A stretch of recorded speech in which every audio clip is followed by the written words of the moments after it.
Olá, sejam todos muito bem-vindos a mais um podcast, aí um programa do Urologista Responde, um podcast que a gente leva informação de medicina urológica, tanto masculina quanto feminina. É um prazer ter vocês aqui. A nossa forma de falar é uma forma leve, descontraída, objetiva e tem o objetivo de levar para você, né, aquele alerta de cuide da sua saúde, faça a sua prevenção e a gente espera que realmente, depois que você assista, você encaminhe para todo mundo que você conhece e que a gente possa salvar uma vida, porque a gente sabe que toda e qualquer doença, né, quer dizer, a grande maioria, se diagnosticada precocemente, ela tem, chega aí a 100% de chance de ser tratada e resolvida, né? Ou seja, você ser curado. Então, é muito importante que você nos ajude a levar esse episódio, a levar esse programa para muitas pessoas, não só para o Brasil, mas para o mundo também. Nós estamos muito felizes porque, além do YouTube e do Instagram, hoje nós estamos em outras plataformas, como Spotify, Deezer, Amazon Music. E isso tudo é na tentativa de expandir ainda mais, de levar ainda mais esse conhecimento. Então, se você não tem o tempo para assistir, você pode ouvir aí no seu carro através das outras plataformas. Então, é interessante que você se inscreva, né, no YouTube, siga a nossa página lá do Instagram e também siga nas outras plataformas, ao final dando ali a sua opinião, a sua estrelinha. Isso faz com que os aplicativos entendam, né, as plataformas entendam que o assunto é relevante e que deve entregar para mais e mais pessoas. Hoje nós vamos falar de um tema muito, muito importante. A gente vai falar sobre câncer de bexiga, inclusive um dos mais comuns, né? A gente hoje tem, na urologia, a gente tem 3 mais comuns. Ele é o segundo mais comum, que é o câncer de bexiga. Inclusive, já quero dar as boas-vindas aqui para o nosso urologista maravilhoso, doutor Augusto Modesto. Dizer, inclusive, que doutor Ricardo, né, não está aqui gravando, porque eu estou com saudade, viu, doutor? Então, saudade. Tudo bom, Dani? Como é que Tudo vai? Ótimo. E vocês, tudo bem? Mais um episódio aí importante do programa, esse programa que vem crescendo a cada dia. Infelizmente, aí eu tô sem minha dupla de bancada, né? A dupla dinâmica. A dupla dinâmica, mas teve um contratempo e é isso mesmo. Vamos em frente que tem muita coisa para discutir hoje. Estou com saudade, volte logo, tá? Os próximos ele estará aqui. E eu estava vendo, doutor, sobre esse tema, uma reportagem na CNN, né? Que é até o triênio do INCA, falando, que é o Instituto Nacional, né, de Câncer, falando sobre a taxa, né? Que entre 2023 e 2025, a previsão é de que quase 12 mil casos novos de câncer de bexiga, eles apareçam, as pessoas terão. E, para mim, o que me gerou, inclusive, assim, não é nem surpresa, porque diante da falta de cuidado de você, homem, né, da prevenção da saúde, mais de 7 mil casos serão em homens, né? Então, isso pode estar associado a esse comportamento, esse comportamento de não procurar realmente o médico de uma forma preventiva, né? E a gente já começa com essa conversa aqui, com esse dado. Eu queria ouvir sua opinião em relação a isso. Os dados do INCA, que é o Instituto Nacional do Câncer, são sempre muito importantes, né? E voltar aqui, antes de responder a sua pergunta, falar a mesma coisa que a gente fala sempre, né? Que hoje em dia a gente quebrou esse paradigma de dizer que câncer é uma coisa que, né, o paciente já está com um rótulo, né, uma sentença de morte. Uma sentença de morte, exatamente. Né? Não é mais isso, Isso já tem mudado ao longo dos anos. Você hoje preza pela detecção precoce, diagnóstico precoce, sabendo que quanto mais precoce você faz o diagnóstico, a chance de cura desse câncer é muito alta, beirando aí 90% a 100%. Né? Então, incrível isso. E falando também, voltando a falar em termos de conceito, que toda palavra câncer, carcinoma, adenocarcinoma, tudo isso é maligno, né? Tudo isso é maligno. E quando você fala em nódulo ou tumor, pode ser maligno ou pode ser benigno. E dentro do grupo maligno, você tem aqueles tumores mais agressivos e menos agressivos, né? Como a gente falou em episódios anteriores. Só para deixar claro isso aí, para a gente iniciar o nosso tema de hoje, que é câncer de bexiga. Perfeito. Então, você trouxe aí uns dados do INCA e vale a pena aí a gente acrescentar algumas coisas. O câncer de bexiga, do ponto de vista epidemiológico, né, ele é mais comum na raça branca em relação à raça negra, né? E é mais comum em homens também, tá? Geralmente ocorre, né, a partir dos 50 anos, né? É mais raro você ter câncer em pacientes jovens e em crianças. Realmente não tem, nunca vi uma estatística assim. Claro que na medicina nem nunca, nem sempre. Mas o mais comum mesmo é a partir dos 50 anos, né? Então, basicamente isso. E que é uma doença que ela é agressiva, né? Se você demora de identificar ela, ela cresce e cresce muito. Diferente do câncer, por exemplo, de próstata, que ele é mais indolente, entendeu? Basicamente isso aí. Então, a gente começa com alguns dados e eu quero até falar com vocês o seguinte. Na nossa plataforma, a gente tem outros episódios, né? Que quando você vai assistindo, você vai conseguindo até entender os que virão. Porque a gente sempre fala alguma coisa para complementar que traz para você essa visão mais amplificada. Nós entendemos que o nosso canal aqui é um canal que leva informação de medicina.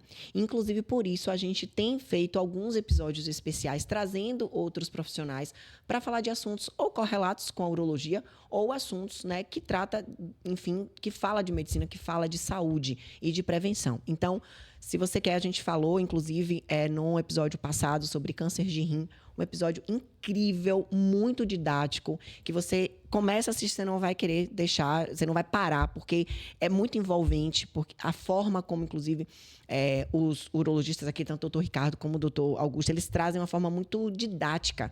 Então, você vai até querer ser médico, você vai até querer fazer medicina.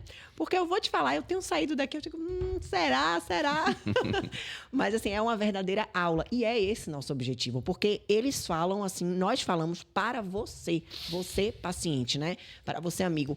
E, assim, eu digo que muitos médicos que nos assistem, eu acredito também que a gente fala com ele até da forma como a gente trata o paciente, como a gente entende que o paciente precisa ser tratado. O paciente precisa ser tratado de forma personalizada, né, de forma integrativa. A gente fala muito disso aqui e prepara o paciente para ser um paciente questionador, para ser um paciente mais ativo, porque o Google está aí, tem muita informação, mas eu vou te falar, quando você vai acessar o Google, doutor, em algumas coisas, a gente sai de lá depressivo, porque parece que a gente já está assim, à beira da morte. Então, muito cuidado também com essas informações. Então, relativizem, entendam ali o conhecimento como a porta para um próximo nível, né? Isso. De conhecimento, de dúvidas. Se eu não sei nem do que se trata, nem dúvida, gente, eu vou conseguir ter.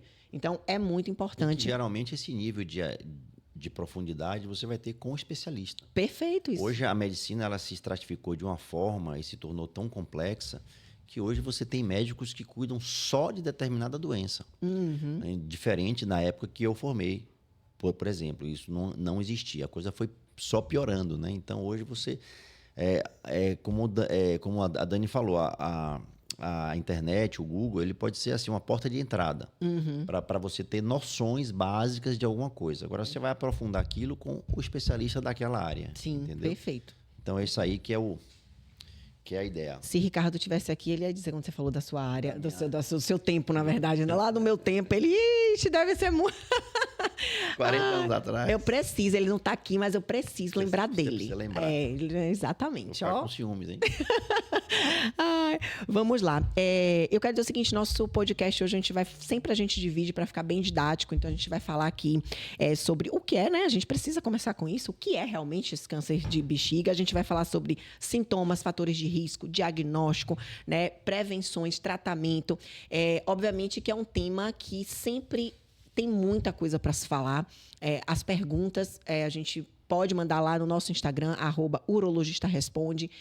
A gente tem um prazer de responder.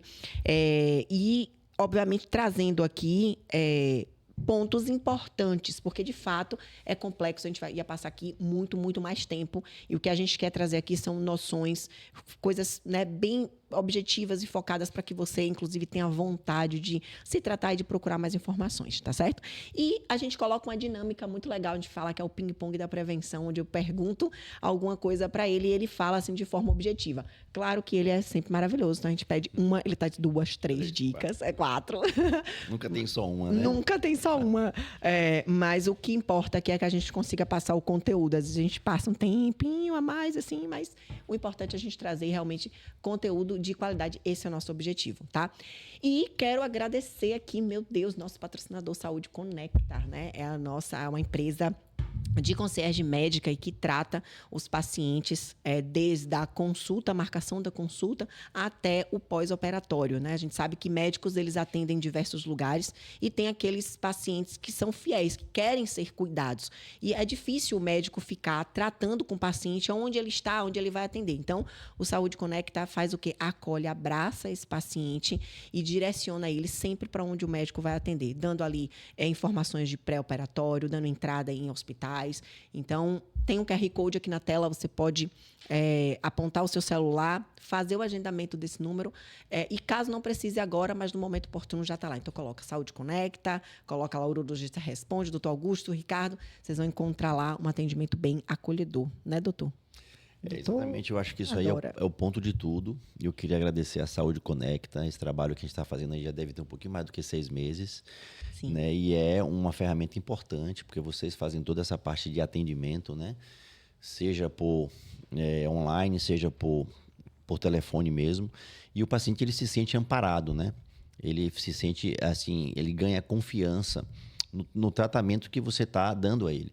Né? A gente tem o tempo cada dia menos né, mais escasso, então a gente precisa focar no tratamento do doente. Então tem algumas coisas burocráticas que fogem ao nosso alcance.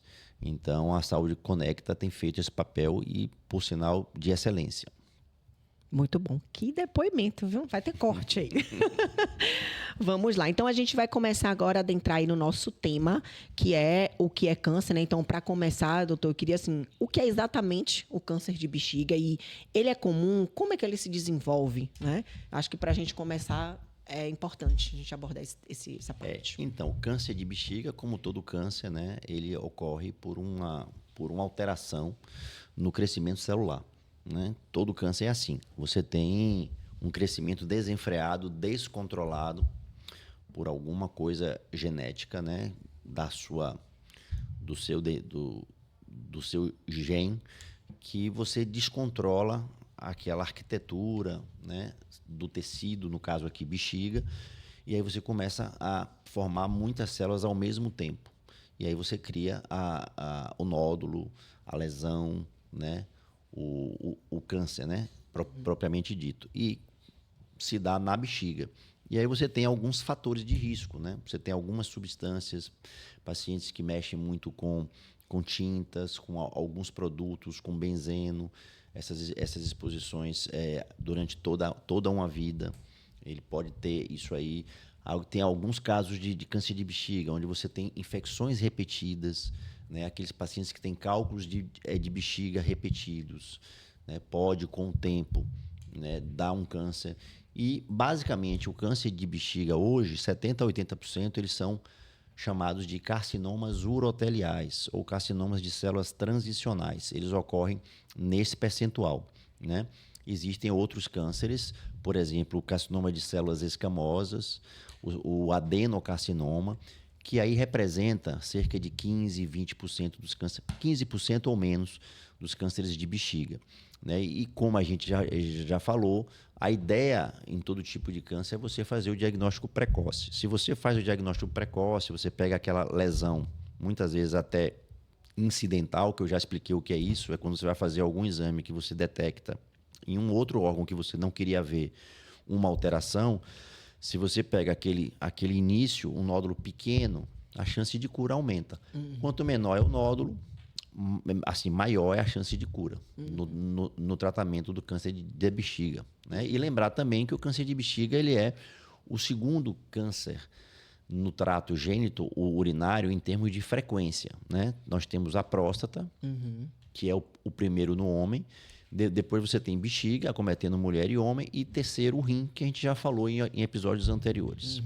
Inclusive, eu convido vocês a assistirem esse episódio, viu? Porque realmente está muito incrível. Ficou bom, né? Ficou bom. Maravilhoso mesmo. Agora, doutor, assim, existem diferentes tipos de câncer de bexiga e normalmente, normalmente é um tumor, ele se forma, como que funciona? É como os tipos que eu falei, né?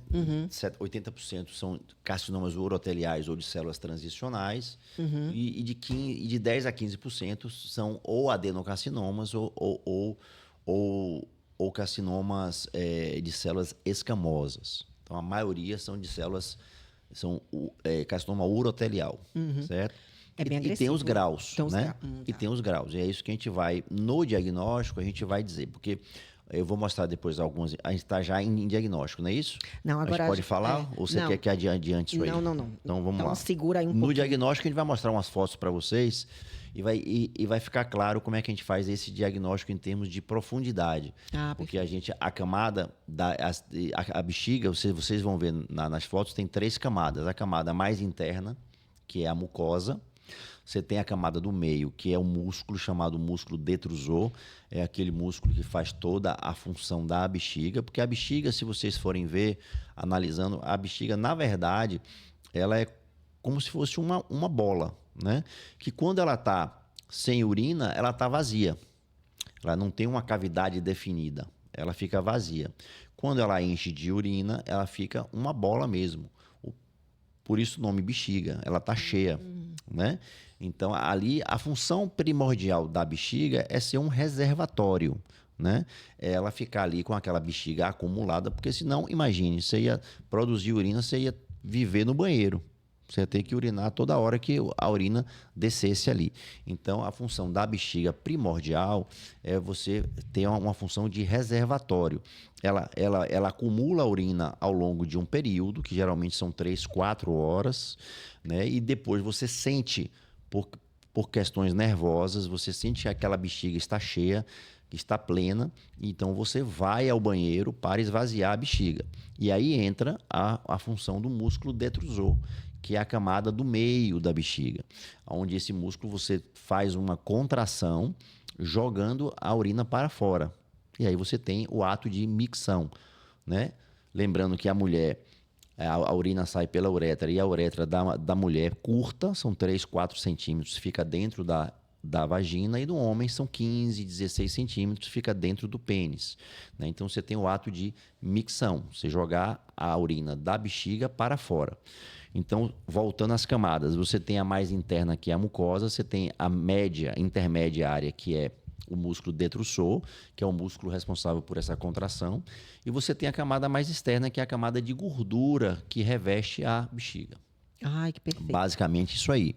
Então, quando você faz o diagnóstico, você tem que avaliar a profundidade. Primeiro, o tamanho dessa lesão, se tem uma, se tem mais lesões, a gente vai mostrar as fotos. A localização dessa lesão. Tem lesões que são mais fáceis de serem abordadas cirurgicamente, outras mais difíceis.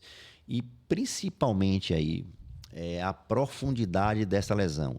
Será que essa lesão só acomete as camadas mais superficiais? Ela só está restrita à mucosa, que é a camada mais interna, mais superficial? Ou ela já atinge a musculada da bexiga, que já é uma camada mais profunda? E aí a lesão começa a disseminar para a bexiga inteira, entendeu? Será que ela já atinge a gordura, ou seja, a camada mais externa? Então, tudo isso tem que ser avaliado no momento do diagnóstico do câncer de bexiga. Perfeito. Antes da gente falar de diagnóstico, a gente tem aqui os sintomas e os fatores de risco, que eu acho que é muito importante a gente falar. Então, por exemplo, sinais de alerta. Quais são os sintomas mais comuns e que o paciente precisa ficar, assim, em atenção? O sintoma mais comum, assim como no câncer de rim, é o sangramento na urina, né? Então, a gente chama de hematúria. Então, mais ou menos, tanto homem quanto mulher, na faixa etária mais de 50 anos, se tiver algum sangramento, a gente tem que acender uma luz de alerta. É claro, voltando a falar, que o sangramento na urina tem várias causas, né? Várias causas. Então, você tem que sempre investigar desde a causa mais frequente e tem que afastar as causas mais graves, que são os cânceres, porque aí sim você tem que fazer o diagnóstico logo, precoce, para você ter um índice de cura alto, né? Então, o sangramento na urina ou hematúria é uma coisa mais importante, é o sintoma, é o sinal mais importante. Você pode ter também irritação ao urinar.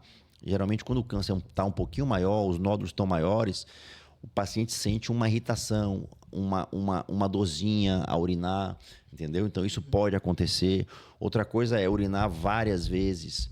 Não tem aquele ritmo miccional normal, ele urina mais do que o normal, ele vai no banheiro várias vezes, às vezes essa urina pode sair com sangue, um pouquinho manchada de sangue. E lembrar que o sangue, ele pode ser de duas formas, ou ele é uma hematúria microscópica, é aquele sangue que você não vê a olho nu, mas que você vê quando você realiza o sumário de urina, o exame da urina, então tá lá escrito tantas células, tantas hemácias que é a célula do sangue, então e aquilo ali está anormal, então você tem uma hematúria microscópica e você tem a hematúria macroscópica, quando você tem um sangramento visto a olho nu, aquele sangramento que impressiona. Sim.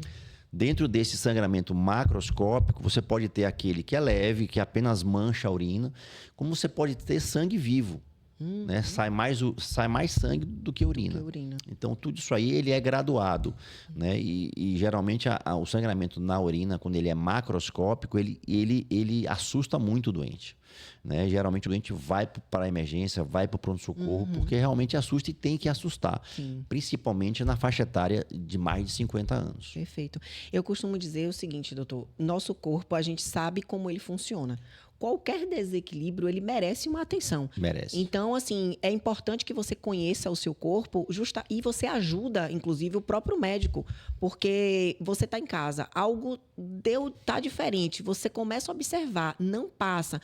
Tem algumas coisas que você toma ali, algum remédio que já está acostumado, não passa. Então, observe. Isso aconteceu, inclusive, com minha filha. Teve uma pielonefrite, inclusive sem absolutamente os sintomas anteriores, como uma infecção urinária, nada disso. Começou com dores abdominais, que inclusive a gente achou que era apêndice, então que era uma questão de apendicite, e eu sempre uso isso. Então, dei ali, fiz um Buscopan, não passou, começou a aumentar os outros sintomas, calafrio. Eu falei, não, tem alguma coisa errada. Exatamente. Que eu não consigo. Então, nós fomos imediatamente à emergência. E isso fez com que o diagnóstico fosse precoce, ela não precisasse, inclusive, de maiores tratamentos, a não ser ali o venoso. 2, 3 dias ela foi para casa. Então, muitos, inclusive vocês mesmos disseram, já chegam na emergência com a sepse, é assim que fala, né? Chega com sepse, que é uma infecção generalizada. O que dificulta ainda mais as intervenções. Então, assim, passa por mais sofrimento. Então, eu acho que esse é o principal sinal também de alerta. Então, observe o corpo. Isso. Porque, de fato... E vocês, mulheres, têm isso aí, né? Tem essa percepção maior. Nós, homens, a gente, às vezes, chega para o paciente e pergunta, se o senhor está urinando bem? Ah, doutor, eu urino toda hora. O fato de urinar toda hora não significa dizer que você está urinando bem. Né? A micção ela deve ser feita em períodos, geralmente em 3, 4 horas. É claro que isso depende da temperatura do ambiente, de quanto você ingere de água, se você tem se você tem um trato urinário normal. Mas, em média, você tem que ter um período para urinar. Não adianta urinar toda hora. Aí você vai perguntar do jato. Ah, doutor, sai bem. Mas, às vezes, é um jato que é fino, que é fraco, entendeu? Muitas vezes você urina várias vezes ao dia, várias vezes à noite. Então, tudo isso são alterações que, se existe um autoconhecimento do seu corpo, você pega logo. E vocês, mulheres, têm essa capacidade que nós, homens, a gente está ainda aprendendo, em fase de aprendizado. Pois é, aprendam mesmo, viu? Mas, assim, acho que tudo demais é sobra. Faço xixi demais, vou ao banheiro demais, ou de menos, então demoro muito. Gente, isso é um sinal de alerta. Não tem... Eu ando normal, passei a andar, senti alguma dor. Aonde é a dor? Tá... Tem que procurar quem realmente sabe, porque esse, para mim, assim, eu sempre tratei isso, inclusive com os meus filhos, eu faço isso, observo, chego no pediatra, inclusive dizendo, ó, tá acontecendo isso de tanto em tanto tempo, vou anotando, porque eu acho que isso ajuda, e o profissional e principalmente o paciente, porque ele vai te dar o tratamento de acordo ali, os seus queixas, os exames, enfim, né? Então, acho que é muito importante. E sobre os fatores de risco... Fatores de risco tem vários, né? Assim, tem aqueles gerais e tem os mais específicos, como o do rim também a gente falou, né? Os gerais, basicamente, aí a gente pode atribuir ao tabagismo. Aliás, o tabagismo é um dos maiores fatores de risco para vários tipos de câncer. Sim. Era também, por exemplo, câncer de laringe, faringe, pulmão, né? Você tem o tabagismo como o principal fator de risco. A bexiga não é diferente. Como eu falei antes, né? Você tem exposição a alguns químicos, né? benzeno, algumas drogas que são utilizadas, alguns compostos utilizados em tintas, etc. Isso também pode levar essa exposição prolongada à formação do câncer renal. Infecções crônicas, cálculos, né, ou pedras no rim crônicas formadas ali na bexiga que ficam muito tempo ali, né? Você tem também exposição prolongada a outros compostos como, por exemplo, borrachas, equipamentos elétricos, o uso de medicamentos com mais tempo, tipo ciclofosfamida, que é uma medicação que a gente usa para algumas coisas. Se você usa com mais intensidade durante mais tempo, você pode ter o aumento do risco de câncer de bexiga. Esses já são fatores de risco específicos, né? Basicamente são esses aí. Ah, perfeito, perfeito. Gente, eles falam os nomes assim difíceis com tanta naturalidade que eu acho que eu vou conseguir falar isso. Qual foi? Ciclo, que você falou agora? Ciclofosfamida. Ciclofosfamida. Olha, bem concentrada para conseguir falar. Mas enfim, agora eu acho que a gente consegue entrar no diagnóstico. No diagnóstico, no né? diagnóstico, para a gente falar aí sobre assim, esse câncer descoberto, que tipo de exame que o urologista né, costuma pedir. Aí eu vou voltar para aquele exercício que a gente sempre faz. O diagnóstico, geralmente, o paciente ele vem ao consultório com alguma queixa ou algum sintoma. Como a gente já sabe, novamente, a queixa, o sinal mais comum no câncer de bexiga é o sangramento. Então, muitas vezes o paciente chega, doutor, eu estou sangrando. Comecei a sangrar tem uma semana, ou tem alguns dias, ou então foi ontem. Né? Geralmente as mulheres elas não perdem tempo. Se sangrou ontem, ela já vai para o médico amanhã. É sempre assim. O homem, você está sangrando há quanto tempo? Já tem mais de ano. Meu Deus! Então, que horror. A gente percebe essa diferença nas informações. Ou às vezes o paciente chega com apenas um sumário de urina que mostra uma hematúria microscópica. Ela não vê o sangue na urina, mas tem aquele sumário alterado que o clínico falou assim, olha, procure um urologista. Então, a partir daí, você começa a ter essas inferências e começar a criar o seu diagnóstico. Né? Aí você vai fazer o quê? Não, já tem a história clínica do doente, já está sangrando, ou tem um sumário de urina que mostra sangue. Então, você vai aprofundar isso. Pedir outros exames, pedir uroculturas para a urina, que já está com sangue. Será que isso não é uma infecção? Mas ela não tem cultura, então precisa fazer. E aí você começa a lançar a mão também de exames de imagem. Novamente, o velho e bom ultrassom, né? Que é um exame rápido, barato, fácil, indolor. E se você tiver um radiologista, que é o médico especialista em imagem, melhor ainda.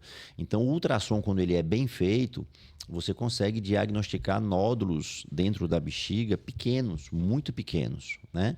Então, o ultrassom seria o exame inicial.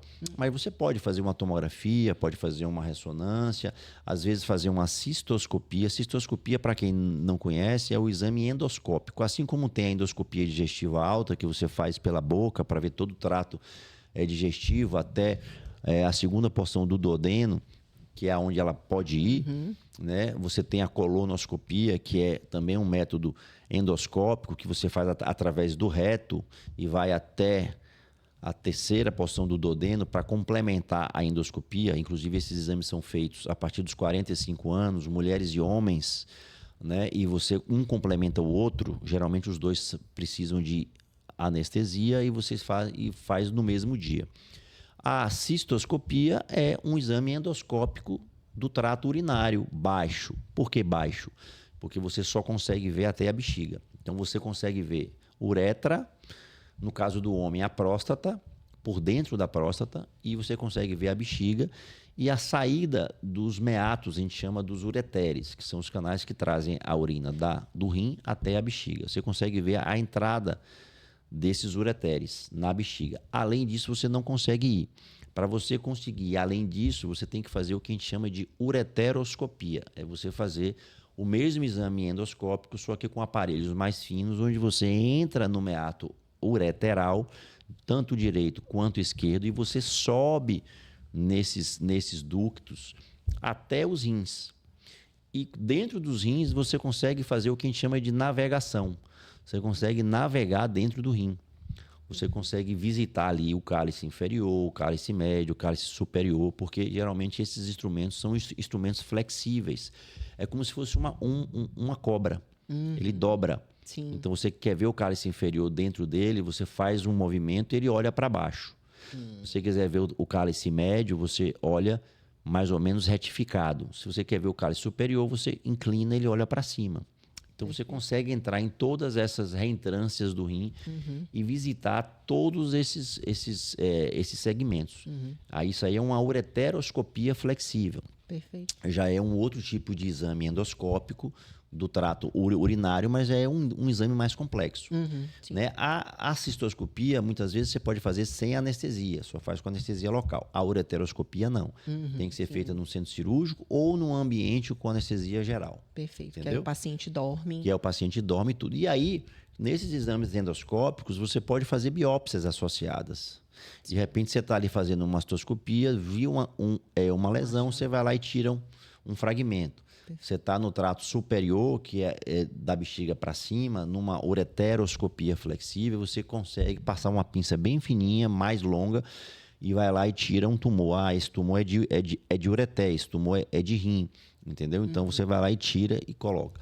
Hoje em dia, se você já tem um exame de imagem que mostra uma lesão, você não precisa mais entrar com o cistoscópio e fazer a biópsia. Sim. Você já indica a retirada disso cirurgicamente. Perfeito. Então, o cirurgião, no caso o urologista, que é um cirurgião, né, urológico, ele já vai no centro cirúrgico sob anestesia geral e ele não entra apenas para ver. Ele já entra para tirar. A gente chama isso de cistoscopia armada. Ele entra já com equipamento para fazer a ressecção daquele nódulo que foi visto com exame de imagem, seja esse ultrassom, ressonância, tomografia. E aí você retira, para você até ter o material para você fazer o diagnóstico. Esse diagnóstico é muito importante, porque aí já vai depender de quê? De um patologista experiente. Então, você vai pegar esse material, esse fragmento, vai entregar para o patologista e o patologista vai dizer, não, esse aqui é um carcinoma urotelial. Né? E tem vários graus, é de baixo grau, é de alto grau, e quem faz essa graduação é o patologista. Não, isso aqui é um adenocarcinoma de bexiga, é um tumor mais raro, 5% ou menos de 5%. Esse aqui é um carcinoma de células escamosas, também é mais raro. Como eu já falei, o mais comum são os carcinomas uroteliais ou de células transicionais. Todo esse diagnóstico refinado, com esse detalhamento, quem dá é o patologista. Por isso, quando a gente fala de câncer, e aí volto a falar aqui, a gente fala de multidisciplinaridade. Você precisa ter especialistas de várias áreas, e aí eu coloco o cirurgião, que somos nós, urologistas, o oncologista clínico, o radioterapeuta, o patologista, que vai ver todas essas biópsias, o radiologista, que vai fazer o laudo das ressonâncias, tomografias, ultrassons, né? Então, todos esses médicos juntos trabalhando naquele caso específico. E aí, nesse momento, o patologista, ele consegue dizer, por exemplo, o estágio? Consegue. O estágio, né? Ele vai graduar todo o estágio e você, a partir daí você vai dar... O patologista é fundamental no câncer de bexiga, aí voltando para aquilo que a gente falou, porque no câncer de bexiga é importante a profundidade.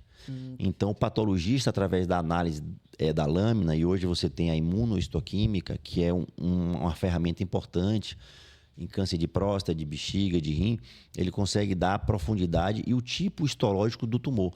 Como eu falei, você tem essas 3 grandes classes e você tem algumas variantes importantes no câncer de bexiga que dizem se aquele tumor ele é mais agressivo ou não, inclusive para mudar a conduta. É porque é importante, né? Muito importante. Na decisão do tratamento. Muito importante. E é por isso que hoje, como eu falei, a gente está cada dia mais se super especializando. Dentro da patologia não é diferente. Hoje a gente tenta buscar os uropatologistas. Nossa. Entendeu?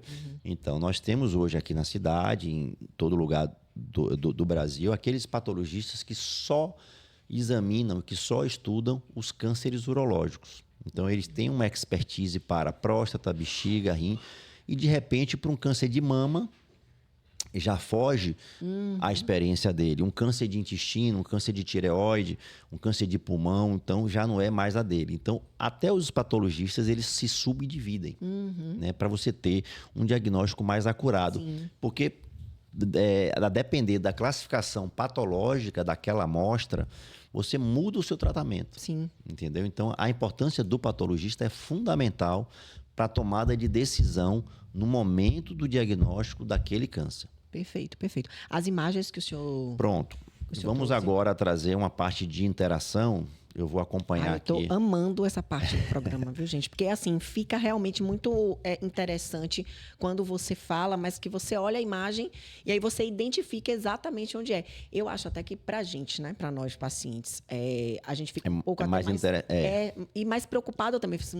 Meu Deus, isso é a bexiga. Porque eu tenho certeza que milhares de pessoas nunca viram a foto de uma bexiga. Então, não faz nem noção, né, do que é. Do que é, exatamente. A gente tenta aqui trazer fotos mais ilustrativas, não fotos de exame. Porque as fotos de exame é mais pra gente que tá vendo ali no dia a dia, que tem essa experiência. E a gente não ia ter noção real, não, viu? Não ia ter noção real. Então, as fotos ilustrativas são melhores. Sim. Eu queria pedir para vocês botarem a primeira foto aí. Pronto, já está na tela de vocês a foto 1. Observe que na foto 1, você tem uma bexiga cortada ao meio, né? E aí você tem, os 2 furinhos aqui na frente são os meatos ureterais. Repare que parecem 2 olhos, né? São 2 olhinhos aqui, um do lado esquerdo, trazendo a urina desse canudinho amarelo que sai por trás da bexiga, que é o que desce do rim esquerdo, e deságua aqui nesse olhozinho, né, nesse orifício à esquerda. E o do lado direito, trazendo a urina do rim direito por esse tubozinho amarelo que sai por trás da bexiga também, trazendo a urina para cá. E repare que todos os ureteres, eles desaguam na bexiga. E como eu falei antes, a bexiga ela é um reservatório, ela é uma bola que quando está vazia, ela não tem a luz. Quando ela está cheia, ela fica como uma bola mesmo, né? E observe que aqui tem uma massa, né? Um tumor branco, nessa cor clara, esbranquiçada, um tumor que ocupa aqui toda a lateral direita da bexiga, né? Aqui, a lateral direita, a nossa aqui que está olhando para a foto, seria a esquerda, né? Mas na bexiga é a direita dela, tá? Então, só para vocês entenderem. A direita é da bexiga, mas para quem olha está à esquerda. Essa massa grande aqui, infiltrando até a gordura. E aqui eu vou falar das camadas que eu disse, Você tem essa camada mais interna da bexiga, que ela é mais irregular, ela é fininha, chamada de mucosa. É a camada mais superficial. Você tem a do meio, que é essa mais avermelhada, grossa, né, que é o detrusor ou músculo. Por isso que ele é avermelhado. E tem a camada mais externa, que é a gordura, né, que é a camada mais amarelada. Tá? Então, aí são as 3 camadas da bexiga. E reparem que esse tumor, ele começa na parte da mucosa, invade a muscular e já está invadindo a gordurosa. Tá? Pode passar 2 para a gente, a figura 2. Reparem que essa figura 2 mostra exatamente uma visão da cistoscopia, que é aquele exame que a gente faz, né? Onde você mostra aqui, observem que essa parte mais branca atrás é a mucosa da bexiga, com esses vasos pequenos, e tem essa lesão no centro que parece uma água-viva, né? Dá uma ideia de ser uma água-viva, né? Você vê que ela é toda pontilhadinha e ela é uma lesão que a gente chama de vegetante. Ela fica grudada ali na mucosa. Não é uma lesão grande, é uma lesão pequena. Causa dor, doutor? Não. Esse tipo de lesão não causa dor. Uhum. Às vezes, como é pequena aqui, ela nem sangra. Sim. Então, o tratamento aqui é você entrar e fazer a ressecção dela por completo. Uhum. Né? E de preferência, aprofundando até a muscular, para você tirar a sua amostra, incluindo a muscular. Uhum. Porque é essa camada muscular que o patologista vai olhar na lâmina e vai te dar o diagnóstico definitivo desse espécime aqui, dessa lesão. Sim. Pode passar 3 para a gente. Então, a figura 3, vocês observam novamente a bexiga e observem várias lesões, né? Várias lesões na bexiga. Você tem aqui a lesão, lesões pequenas, menores, e você tem lesões grandes, né? Então, você, como eu falei, no diagnóstico, você pode ter lesões, desde lesões muito pequenas até lesões muito grandes que tomam a bexiga praticamente toda. E observem aqui que vocês têm lesões pequenas só tomando a mucosa. Essas lesões vão aumentando. Essa segunda lesão, no sentido anti-horário, ela começa a invadir a muscular. A terceira lesão já invade. A quarta já está quase no final da camada muscular. A quinta e a sexta, a quinta já invade a muscular inteira e já toca a camada mais externa. E a maior de todas, que é a sexta, no sentido anti-horário, a maior de todas, você vê que ele já ultrapassa a camada gordurosa. Né? Então, isso aqui é uma evolução da lesão, certo? Ou seja, não tratou, não descobriu antes, isso. Né? O ideal é a gente pegar essa primeira lesão, né? Porque é uma lesão superficial que não está ainda infiltrando a muscular. O ideal seria a primeira. A segunda, a gente não dá para ver aqui na foto, parece que também se infiltra pouco, mas já infiltra. Você já muda o estadiamento do tumor. O estadiamento do tumor é importante, porque é baseado nele que você vai definir o tratamento. Então, aqui a segunda já toca. Terceira, quarta, quinta e sexta, aí eu não vou nem falar, né? Principalmente a sexta, que é a maior, Sim. onde ela já ultrapassa a gordura. Sim. Então, a chance desse paciente ter lesões à distância, em linfonodos ou até mesmo em órgãos como pulmão e fígado é grande. Quando você fala assim, à distância, você fala metástase. São lesões metastáticas, exatamente. Metastática. Aí vamos passar o próximo, acho que é a figura 4, no caso. Nessa figura 4 é a mesma coisa, né? Você tem uma bexiga cortada ao meio, ela está meio que girada aqui, ó. Vocês veem os dois orifícios dos meatos lá atrás, né? No segundo plano, e no primeiro plano a lesão em detalhe, né? Aqui não tem muito mais o que falar. Vamos para a quinta foto. A quinta foto é interessante, porque ela é muito didática, né? Aqui, na verdade, a gente começando lá de cima, tem uma lesão bem pequena, que ela na verdade, ela está bem superficial, e pelo estadiamento do câncer de bexiga, ela é chamada de TA. Você vê a foto aqui não está dando muito para ler, a definição não está tão boa, mas ela é classificada como TA. Já a segunda foto, descendo aqui, né, pelo lado que a gente está vendo esquerdo, já é uma lesão um pouquinho maior e ela é chamada de T1. Né, T1. A terceira foto, a mesma coisa. A quarta foto, ó, ela já invade a camada muscular, que é a vermelhinha. Então, já é um T2. Isso já muda o tratamento e já muda o prognóstico desse doente. Quando ela já é T2, invade. Muda. As outras, ó, elas já são T3 e T4, né? Já está passando o músculo e a T4 já invade a gordura, que é essa imagem aqui de fora mais amarelada, bem amarelada, já é a gordura. Então a T4 já é um estadiamento mais avançado, entendeu? Geralmente esse paciente ele já tem lesões de metástase, ele vai fazer a cirurgia e deve complementar com alguma coisa depois. E vamos à última. Na última foto, que é uma foto aqui, você tem o trato, né, urinário alto, com os dois rins lá atrás, os dois canais descendo, que são os ureteres, e embaixo a bexiga, que é a bolsa, que é a bolsa, né?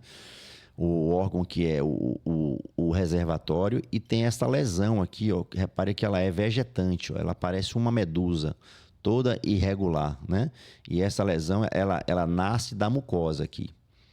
Entendeu? Então, aqui está uma lesão aqui em outro padrão, focada mais nessa lesão neoplásica. Outra coisa, quando a gente fala de neoplasia também, a neoplasia ela pode ser uma neoplasia benigna ou maligna. É igual a tumor. Ah, tá. Tumor, nódulo e neoplasia podem ser malignas ou benignas. Toda vez que a gente fala de câncer, aí esse é só maligno nas várias variações que você tem. O mais indolente, menos agressivo, até o mais agressivo. Isso aí quem vai graduar é a patologia com os subtipos histológicos, entendeu? Então, o fato de, às vezes, o paciente ter um tumor não significa dizer que ele tem câncer. Não. Perfeito. A mesma coisa de neoplasia. Neoplasia, o próprio nome diz, neo, novo. Plasia é o crescimento da célula. Então, significa que ele tem um crescimento acelerado. Esse crescimento ele pode ser benigno ou pode ser maligno. Entendeu? Quando fala que ele é maligno, é porque ele já é câncer? Não também. Não, toda vez que é maligno é câncer. Entendi. Câncer é maligno e maligno é câncer. Entendi. Tanto faz, entendeu? Entendi, perfeito. Bem, essas são as 6 fotos que a gente trouxe hoje para dar aí essa interação. Eu acho que ficou claro como o câncer de bexiga se apresenta nos vários tipos dele. Perfeito, muito Acho bom. que a gente está em diagnóstico ainda, né? Isso, só ainda em diagnóstico, já aconteceu, assim, um caso de precisar retirar toda a bexiga ou não tem como ser assim? Curiosa. Não, então, isso é importante, porque é isso que eu falei que dá o diagnóstico do patologista nessas amostras de biópsia ou de ressecção, você vai ter noção da profundidade do tumor. Aquele tumor que invade a muscular, que é aquela camada do meio, é um tumor que, por conceito, já está indicado a retirada da bexiga toda. Então, reparem que não é uma coisa tão difícil. Né? Vocês viram aqui as lesões que eu mostrei, que não precisa ter uma lesão grande para invadir o músculo. Sim. Então, se você já tiver uma invasão muscular, você já tem uma indicação formal de cistectomia radical, que é a retirada total da bexiga. E aí traz muito problema. Por quê? Porque quando você tira a bexiga, você perde o reservatório. Sim. E aí você vai ter que fazer o quê? Um novo reservatório. Você vai ter que fazer uma derivação urinária. Esse paciente vai urinar por onde? Exatamente. Então você pode fazer uma derivação ou você pode fazer uma neobexiga, utilizando o intestino para fazer a confecção dessa nova bexiga. Nossa. Que aí você perde toda a parte da arquitetura, né? Porque, claro que o intestino, ele não tem a estrutura que a bexiga tem. Claro. Você faz uma neobexiga, você faz um novo reservatório, mas perdendo aquela função que a bexiga tem. Entendeu? Então, geralmente, como você usa intestino, é um paciente com uma neobexiga, você vai ter a produção de grumos, você às vezes tem incontinência urinária, porque não tem a mesma estrutura histológica. Musculatura de segurar, né? Não tem mais a musculatura, já era. É. Então, se você tirou, o intestino ela não tem musculatura que tenha essa função. Então, muitas vezes ele não tem a capacidade de contrair, então a bexiga tem que ser retirada por sonda. Você tem que usar sonda para retirar a bexiga. Ah, tudo bem, eu não vou ficar com a bolsa de fora. Beleza, mas você vai ter que, às vezes, passar sonda. Para retirar a urina, no caso. Para retirar a urina. Ela não sai sozinha. E quando ela sai sozinha, pode ter incontinência. Sim. Ah, doutor, mas aí eu vou ou ter incontinência ou ficar usando sonda? Não. Tem pacientes que conseguem ter uma continência e não precisam usar sonda. Adquirem, ou por manobras ou não, a capacidade de eliminar a urina sem usar sonda. Então, você pode ter os 3 cenários. Aquele paciente que ele é retencionista, que você vai tirar a urina usando a sonda. Aquele paciente que é incontinente, que você vai ter que usar fralda. E aquele paciente que consegue preservar a continência e consegue ter a força que a muscular da bexiga tinha, mesmo numa neobexiga, numa bexiga nova formada com intestino. Então, são esses 3 cenários diferentes. Ou seja, amados e amadas, melhor que você se previna, porque você pode ser esse que não consiga fazer isso. Que tenha que passar por sonda eu acredito que deve ser péssimo. O câncer de bexiga é um câncer que você tem que ter muito cuidado, porque se você não faz um diagnóstico precoce, fatalmente você vai ter que tirar a bexiga. Imagina. Hoje em dia, a gente vai falar de tratamento. Aí agora a gente entra até no tratamento, né? Então, uma vez você diagnosticado o nódulo na bexiga, você vai ter lá, né, através do exame de imagem ou dos exames endoscópicos, que é a cistoscopia, depende do que você faça, você vai ter quantos nódulos tem, qual o tamanho do nódulo. Então, você já tem uma indicação de tratamento. Qual é o próximo objetivo? É você ressecar aquele nódulo e mandar para o patologista estudar. É fazer a biópsia, entre aspas, né? Que o pessoal sempre chama. Então, você vai submeter esse doente a uma ressecção endoscópica. Você vai fazer isso num ambiente hospitalar, centro cirúrgico, com anestesia. Você vai entrar com um aparelho pela uretra, masculina ou feminina, e você vai fazer uma ressecção. Na verdade, uma raspagem. Você vai tirar, né, toda aquela lesão que pode ser fatiada, que hoje não é mais o ideal. O ideal é você fazer uma ressecção em bloco.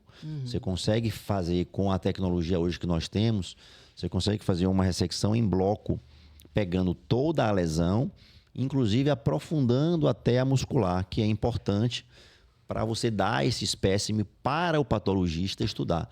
E se você puder dar esse espécime inteiro, não fragmentado, para ele estudar, você vai ter um resultado muito melhor em termos de acurácia, né, do que realmente tem ali. Então, hoje a gente tenta fazer uma ressecção, a gente chama ressecção em bloco. Né? Você pode usar várias energias para isso, né? Monopolar, bipolar, laser, né? Então você pode usar várias. Então você tirou aquilo ali, mandou para o patologista. Alguns dias depois você já tem o resultado. Ah, não, a lesão é superficial, mas é de baixo grau. Pronto. Então você faz o estadiamento, então você vai só acompanhar esse doente. Geralmente o acompanhamento do doente é feito com ultrassom e com cistoscopia. Você pode fazer também a citologia urinária, que é o quê? A pesquisa de células, de células malignas na urina. Você urina e manda estudar, chamada citologia oncótica. Né? Então, você vai fazer esse segmento. Ah, não, o patologista mandou um laudo e disse que a lesão invade a muscular. Então, invade a muscular. Aí você tem duas opções. Invade a muscular, já é um T2 no seu estadiamento. Então, você vai ter que tratar de duas formas. Ou você tira a bexiga dele e faz uma derivação, ou, de alguns anos para cá, a gente lança a mão de um tratamento chamado trimodal, ou um tratamento preservador da bexiga. Você faz novamente, depois desse diagnóstico, de 6 a 8 semanas depois, uma nova ressecção. A gente chama de ressecção máxima. Você entra de novo, tira o máximo que você puder e depois você submete esse doente a quimioterapia e radioterapia. Nossa. Pronto. Os resultados hoje, nos estudos que nós temos, tem evidência científica que são semelhantes. O paciente que é submetido à retirada da bexiga radical e o paciente que é submetido à preservação de bexiga são iguais, em termos de vários parâmetros que a gente analisa. Bom. Só que não é todo caso que tem invasão muscular que você faz o tratamento trimodal. Geralmente são pacientes que têm a função renal preservada, pacientes que têm lesões menores que 3 centímetros, entendeu?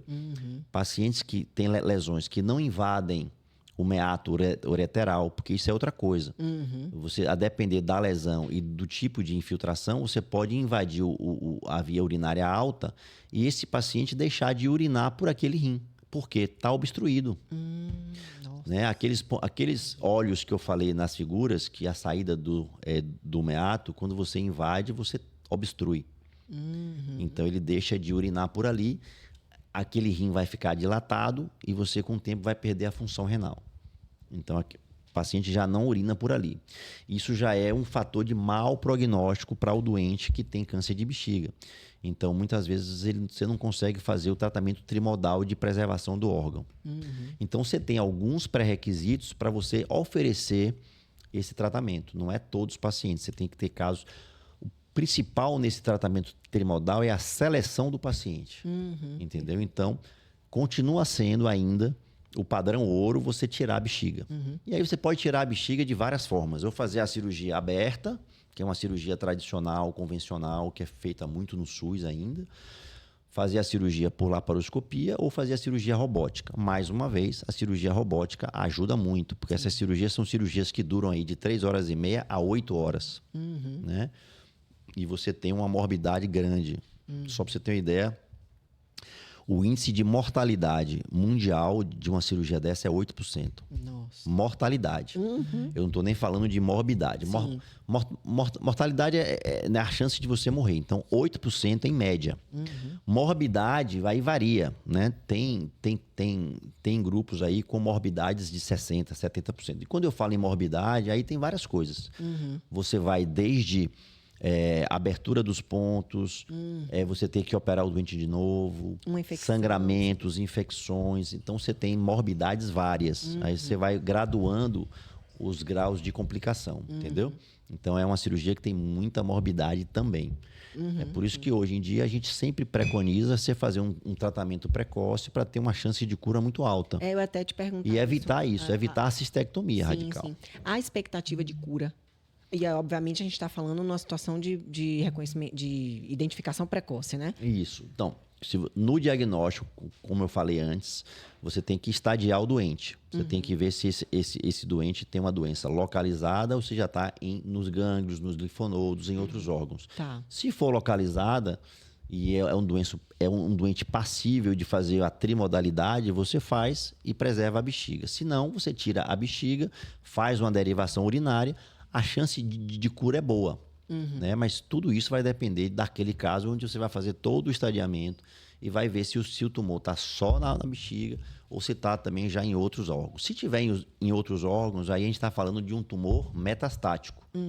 Aí, muito provavelmente, você vai ter que usar as drogas quimioterápicas, imunoterápicas, que hoje já existem no mercado mundial. Só tem um problema. O acesso a essas drogas ainda é muito difícil. Tem tratamentos hoje para doença metastática na bexiga que custam R$100 mil mês. Nossa. R$100 mil mês. Isso até para quem tem plano de saúde não é fácil. Muitas vezes você tem que judicializar, né, o plano e tem planos que não cobrem. Imagine um doente já com a doença metastática, quando ele abre o quadro já assim, como é que ele vai tratar isso? No Sistema Único de Saúde, nem pensar. Você não tem acesso a isso. Então, o custo e o acesso ainda é difícil. Entendeu? Principalmente a nível Brasil, países subdesenvolvidos. Agora, sim, a gente... Acho que foi brilhante, como sempre, né? Uma aula espetacular. E a gente passa a falar... O último agora, diagnóstico, tratamento. Agora, o que é importante, né? Que aí é como se a gente fosse lá no início, em relação à prevenção e à qualidade de vida que o paciente precisa ter para evitar mesmo, né?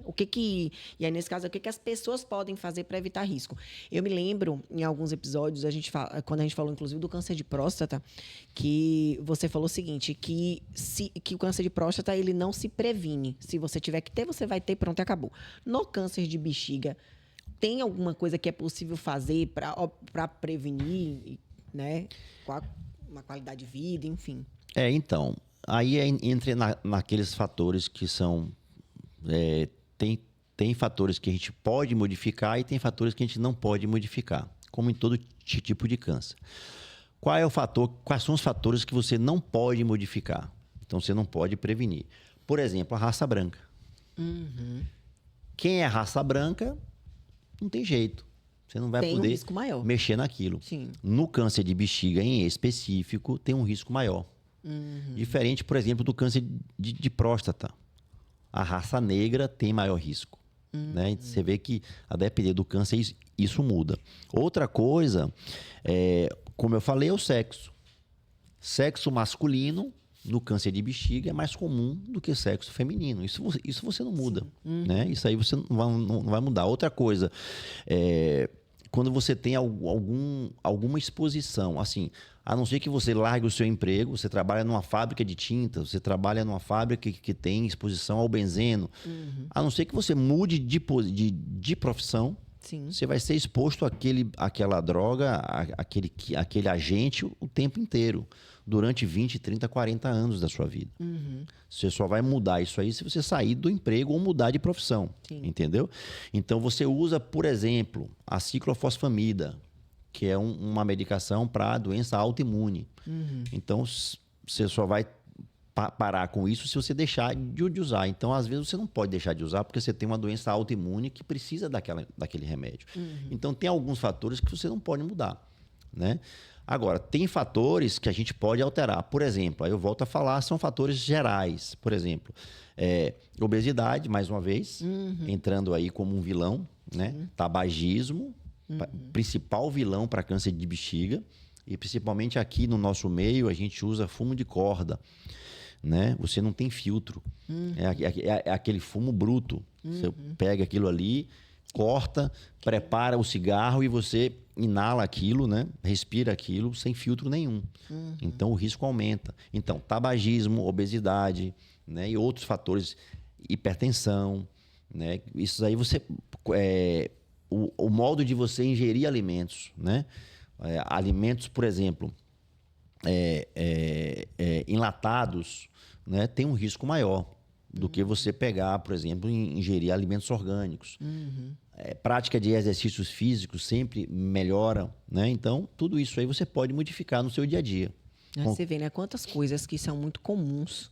Essa questão da obesidade, exercício físico, alimentação, controle né? de estresse. Muito. Então, são coisas que você pode modificar. Tem outras coisas que você não pode. Sim. E aí, o que você tem que fazer? Que eu não posso modificar. Eu sou trabalhador da indústria, eu não tenho outra profissão, eu não consigo emagrecer. Então, o que você faz? Faça um ultrassom anualmente com uma pessoa de confiança. Sim.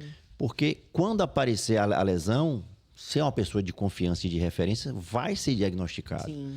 E aí você vai, tira aquilo ali, a chance de cura é 100%. Perfeito, imagina. Entendeu? Então é só você ficar de olho. Já que eu não posso mudar os fatores de risco, eu posso atuar na minha detecção precoce. Eu vou lá, faço o exame, que é um exame simples, barato, indolor, de fácil acesso. Mesmo que você não tenha plano, você pode pagar 70, 80, 100, 120 reais. E você faz com a pessoa de referência e você tem lá o diagnóstico. Perfeito. Tendo o diagnóstico, claro, você vai procurar um especialista da sua confiança para tratar você. Perfeito. E aí a chance de cura é quase 100%, entendeu? Nossa, a importância, né? Gente, eu quero fazer um pedido para você que está assistindo a gente. Escolhe agora 5 pessoas e encaminha isso que você está assistindo. Seja no Spotify, seja no Deezer, no Amazon Music, seja no Instagram, seja inclusive no próprio YouTube. Então, escolhe aí 5 pessoas que eu tenho certeza que é rapidinho. Uma amiga, o pai, a mãe, o filho, a esposa ou o esposo, enfim, e encaminha. E pede para ela encaminhar para mais 5 pessoas, porque realmente é um conteúdo que precisa ser disseminado urgentemente. Imagine só, o nosso grande objetivo é chegar aqui no final, em algum momento a gente encontrar alguém, ou que nem encontre, né? Mas que seja curado em função das nossas informações. Então, é muito, muito legal. Doutor, que perfeito, maravilhoso. Eu acho que a gente fecha essa parte agora da prevenção e aí eu tenho uma dinâmica. Você quer fazer alguma outra observação antes da gente ir para a dinâmica? As observações são as de sempre, né? Quando você tiver um diagnóstico desse, tiver um tratamento invasivo, sempre procurar uma segunda opinião, né? Isso é importante, porque às vezes as opiniões divergem. Um indica cirurgia, não, você só vai poder tirar a bexiga toda. Não, você vai tirar a bexiga só de forma aberta, porque é a forma que ele sabe fazer. Sim. De repente, você vai para um segundo especialista, ele vai dizer, não, você pode fazer uma retirada endoscópica em bloco com laser. Ou então você pode tirar a bexiga por cirurgia robótica. Existe essa opção. Ou então não, o seu câncer não precisa, você pode fazer o tratamento trimodal. Você se encaixa naquele cenário de você ter uma lesão única, menos de 3 centímetros, que não tem alteração de função renal, que não invade os ureteres, entendeu? Você tem a função renal boa. Você se encaixa no cenário de você apenas fazer a trimodalidade, que é o quê? Uma ressecção endoscópica máxima, com químio e radioterapia, e você preservar o seu órgão, né? Porque a gente sabe que a morbidade de você tirar uma bexiga e fazer uma derivação é muito ruim. Então, o que eu peço sempre é procure uma segunda opinião. Né? Sem falar naqueles vieses que nós temos, né? Os vieses financeiros, que às vezes você tem hiperindicações, né? Para simplesmente... Eu sempre falo que o médico deveria ter uma fonte de renda fora da medicina. Para não ficar tendo que hiperindicar tratamentos que às vezes são tratamentos em excesso. Sim, se você se coloca como o pai daquele médico ou o irmão, você se colocar na pele do paciente, você está indicando ou hiperindicando um tratamento, isso é muito ruim. Né? E fala sempre contra ao caráter daquele médico, né? O modus operandi dele. Então, eu sempre bato nisso. E, infelizmente, a gente tem em toda a área médicos éticos e médicos não éticos, né? Que visam outras coisas. E assim, eu acrescento para dizer que existem médicos, inclusive, que não focam em estudos avançados, né? Que participa de um congresso ou outro ali, que às vezes não tem até o conhecimento profundo para indicar determinados tratamentos. Então, eu acho que tem profissional em todas as áreas, que atuam dessa forma. Então, não procura estudar e se atualizar. Então, acaba ofertando ali ao paciente aquilo que ele sabe melhor fazer, e o que ele sabe de melhor fazer era o que ele aprendeu lá no início, enfim. E isso que você falou de reciclagem é importante, porque a nossa área muda a todo dia. Sim, sim. Agora mesmo a gente teve num congresso de uro-oncologia, o Congresso Internacional de Uro-Oncologia, que foi a sua 16ª edição. É um congresso de um oncologista, né, brasileiro, que é conhecido internacionalmente. Inclusive, temos alguns trabalhos juntos aqui. E eu fui chamado mais uma vez para dar aulas lá. Então, é uma honra e um prazer muito grande você aqui da Bahia, que geralmente é uma região esquecida, Norte e Nordeste, você ser lembrado num congresso desse, que é o maior congresso de uro-oncologia do mundo. Nossa. Isso passou a ser a partir do ano passado, né? E a gente já vai nesse congresso como palestrante já há uns 4 ou 5 anos já. Então é muito gratificante você ter o seu trabalho reconhecido e ser lembrado nesses momentos, né? Só para dar uma palhinha, é um congresso que trouxe 15 colegas estrangeiros, né? Fora do Brasil, radiologistas, ou radio-oncologistas, oncologistas e urologistas, né? Sem falar em todos os nomes aí nacionais para falar sobre uro-oncologia apenas. E teve a participação de quase 5 mil profissionais. Nossa. Então, assim, é uma coisa realmente muito boa. Isso reflete, inclusive, o seu profissionalismo, né? A inteligência, a forma como se dedica à medicina. A essa sub-área, né? Exatamente. Essa sub-área que é uma área que realmente exige muito isso aí. Reciclagem, você está sempre up to date, como a gente chama, né? Tá sempre fazendo aquilo que é o padrão ouro. Perfeito. Então, volto a falar aqui que é importante a escolha do profissional, escolher um profissional que atue naquela área, que tenha essa expertise para você ter bons resultados. Não que a gente sempre tem bons resultados, sim. mas é você ter aquele médico que sabe indicar aquilo que é melhor para você, para o seu caso, de forma personalizada, entendeu? Sim, com certeza. Isso aí é importante. Até porque é o seguinte, o médico também ele indica tratamentos e precisa de uma resposta do paciente. Cada paciente, às vezes, dá uma resposta totalmente diferente. E outra, como você fala, às vezes o tratamento é de 4 mãos, com 4 mãos, assim que fala, ou de 4 mãos, como é que fala? Com 4 mãos, enfim. Feito a 4. A 4 mãos. Pronto, né? Perfeito. Porque o que acontece? O paciente, ele precisa fazer a parte dele em casa, que não é só apenas tomar, às vezes, a medicação. Isso. É mudar hábitos de vida, né? Mudar hábitos alimentares, que tudo isso influencia no resultado 100% do tratamento. Então, eu já vi pacientes que jogam a responsabilidade completamente em cima do médico e não faz a sua parte. Mas o médico falhou. O tratamento, o remédio. E, na verdade, não é só isso. Não. Você precisa colaborar, porque assim, muda completamente a sua vida, gente. Vocês têm um problema grave, né? E que se você não fizer a sua parte, agrava. E não é nem aquele médico, nem nenhum outro vai conseguir te ajudar. Isso aí é importante, que hoje a gente fala muito em qualidade de vida. Sim. Alguns anos atrás, o objetivo era tirar o câncer e acabou. Né? Não importava se o paciente ficava incontinente ou impotente, no caso do câncer de próstata. Se você ia tirar o rim inteiro com uma lesão renal de 2 centímetros, né? Ou, né, se você, por exemplo, ia tirar uma bexiga inteira, ao invés de fazer uma ressecção simples, talvez para ganhar mais, ou para, né? Então, isso aí muda. E aí você hoje a gente pensa em qualidade de vida. Né? Aquele paciente que você quer tirar a doença, quer tratar do ponto de vista oncológico, mas você também pensa no funcional do doente. Então, você quer tirar o câncer de próstata, mas você quer deixar o paciente continente, potente, entendeu? Às vezes a gente vê aí indicações de pacientes para operar a próstata, que às vezes não precisa nem operar. Você pode fazer uma vigilância ativa. Sim. E você opera aquele doente jovem, ele fica incontinente, impotente. Às vezes é casado com parceiras bem mais novas que ele. Então, tudo isso traz um problema biopsicossocial para aquele doente. Então, é importante você pensar em todo esse contexto macro.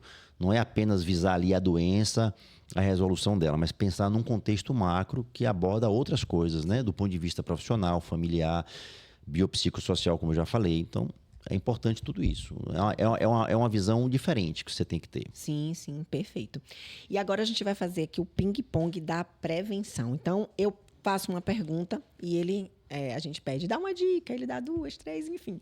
É muito legal. E, assim, é uma forma também da gente repassar, né, os assuntos que a gente tratou ao longo do episódio. Então, vamos começar o seguinte, tá? É um sintoma que nunca deve ser ignorado quando a gente fala de bexiga. É sangramento na urina. Hematúria. Hematúria. Então, você ouviu falar em hematúria, já sabe que é sangramento na urina. Porque aqui ainda tem, assim, vocabulário e 2 pontos no significado, né?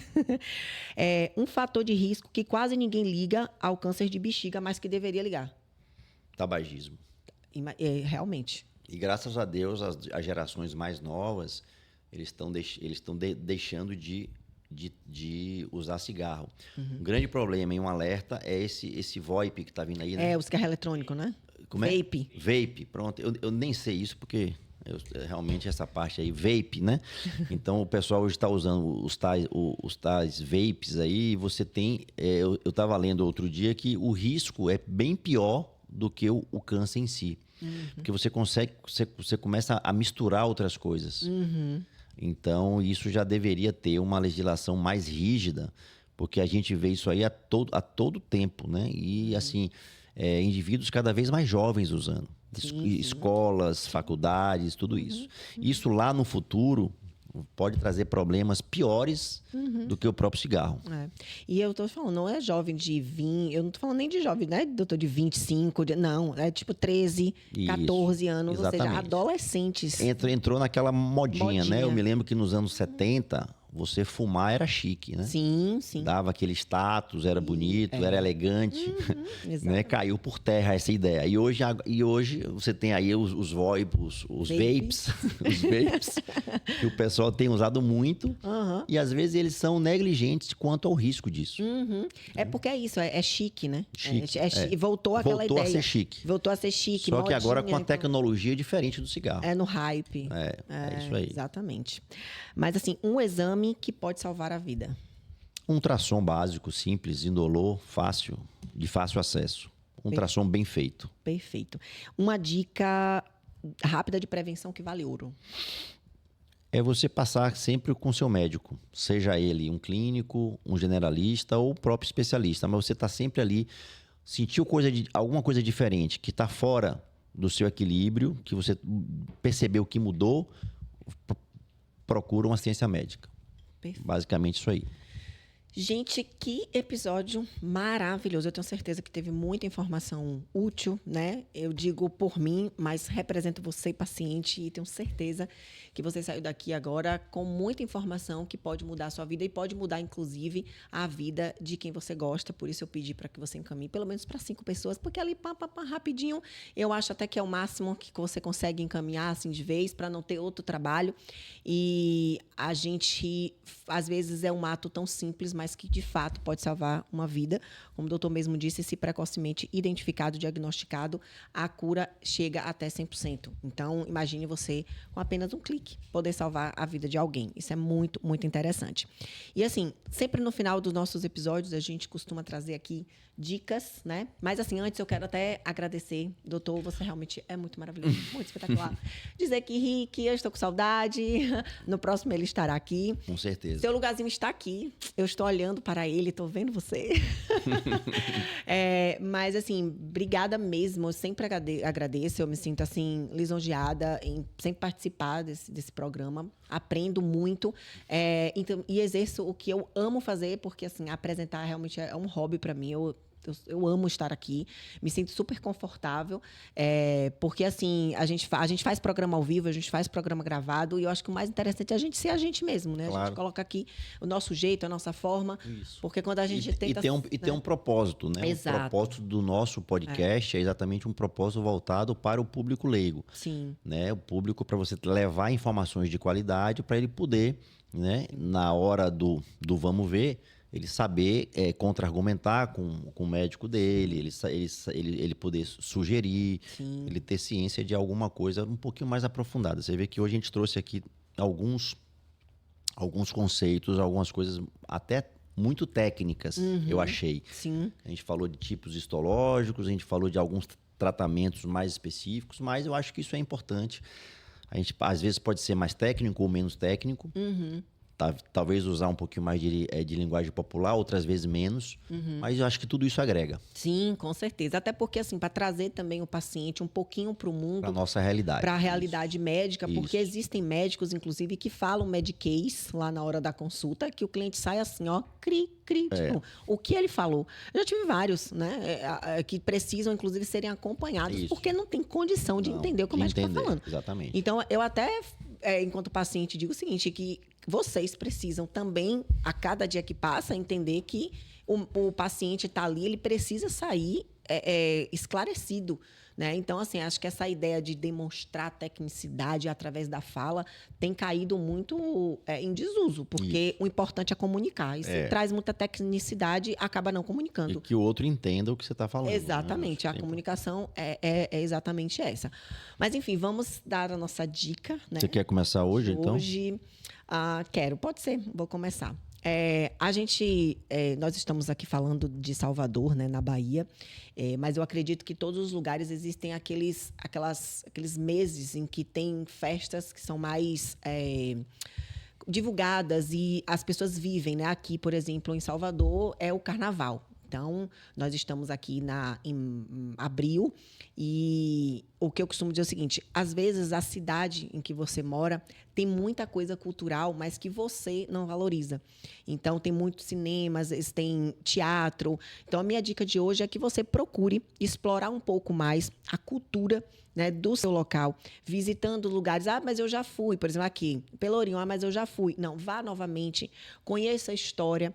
Por que isso? Porque isso traz um senso de pertencidade, né, de pertencimento, na verdade, e que faz você, inclusive, sair difundindo as informações do seu local. E por que eu digo isso? Porque essa semana tem me dado muita vontade de fazer isso aqui em Salvador. Eu costumo fazer, confesso, sempre que alguém vem de fora, aí a gente, né, sempre turistar, leva, né? vamos turistar.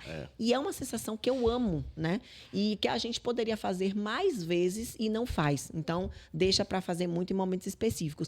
E vocês que têm filho, eu acho que é muito interessante levar os filhos, né? Inserir o filho na cultura. E tem muita coisa de graça, né? Isso. E tenho certeza aqui em Salvador tem, em outras cidades aí. Enfim, esse episódio vai também para o mundo e que outros países mais desenvolvidos já têm essa prática.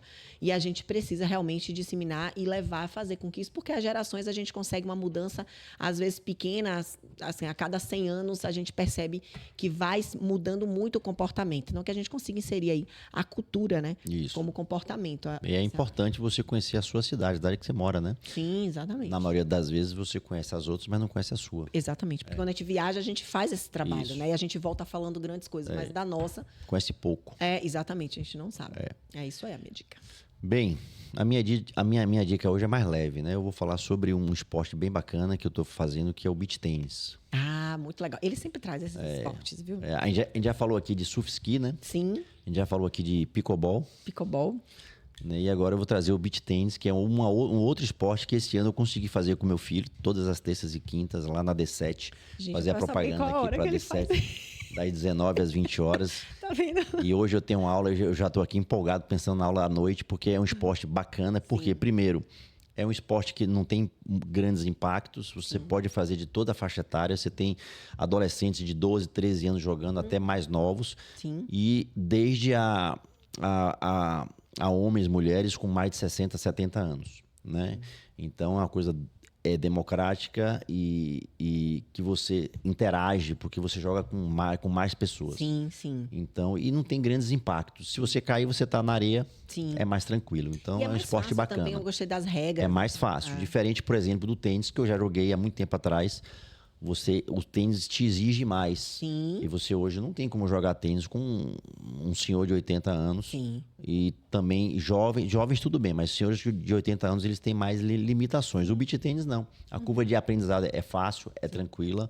Você não precisa usar toda aquela roupagem do tênis. Você vai mais descontraído, joga na areia e é gostoso. Se você joga à noite, então, melhor ainda. Sim, porque o clima é mais agradável. Então, o beach tênis para mim é top. Muito bom, fica aí a dica. Eu já tentei jogar tênis porque eu acho tão chique, quem sabe jogar tênis. É chique, não tenha dúvida que é. Chique, né? Já tentei, mas sinceramente, eu corro tanto. A sua habilidade com raquetes não Não dá. não é tão boa, né? Eu corro tanto que eu fico cansada e é muito movimento. E aí... Mas se você tentar o beach tênis, você vai gostar. Não, eu jogo. Beach tênis eu então já jogo. Assim, no final de semana que a gente vai pra praia, a gente joga. É muito legal. Eu gostei bastante. Me identifiquei. Aí eu falei assim, olha, então, tênis, a gente faz o quê? Bota roupa, tira a raquete, tira a fotinha, tá ótimo. Fica ali assistindo, tá tudo certo. Mas o beach tênis é bacana. Mas muito bom. E isso tudo, gente, é saúde, né? Eu dei a dica da questão da cultura, é saúde mental, não tenha dúvida disso. Tá em ambientes com outras pessoas, aprendendo coisa diferente, exercendo ali os neurônios, né? E o beach tênis é uma atividade física, porque em que pese não ter tantos impactos nessa questão de não correr tanto, mas assim, sua bastante, né? Exige de você e a interação, né? Você tá aí com outras pessoas, né? Interagindo, exatamente. Pessoas de idades diferentes, exatamente. E ambientes diferentes. Gente, que incrível. Isso. Chegamos, né, a mais um final de um episódio muito incrível. E eu quero agradecer, né? Quero agradecer ao doutor Augusto, agradecer, inclusive, o staff maravilhoso, que a gente fica aqui junto. Agradecer você que está nos assistindo ou nos ouvindo em alguma das nossas plataformas e pedir mais uma vez que nos ajude a levar esse conteúdo para mais pessoas, tá certo? E quero te ver aqui no próximo. A cada 15 dias a gente libera um episódio, seja ele gravado, seja ele ao vivo. Então, marca aí. Hoje, dia 24 de abril, daqui a 15 dias a gente está aí lançando mais um episódio, tá certo? Se inscreve lá no canal e até mais. Até mais. Foi ótimo estar com vocês aqui e discutir um tema tão importante. Até o próximo episódio. Dani, um beijo, viu? Um beijo.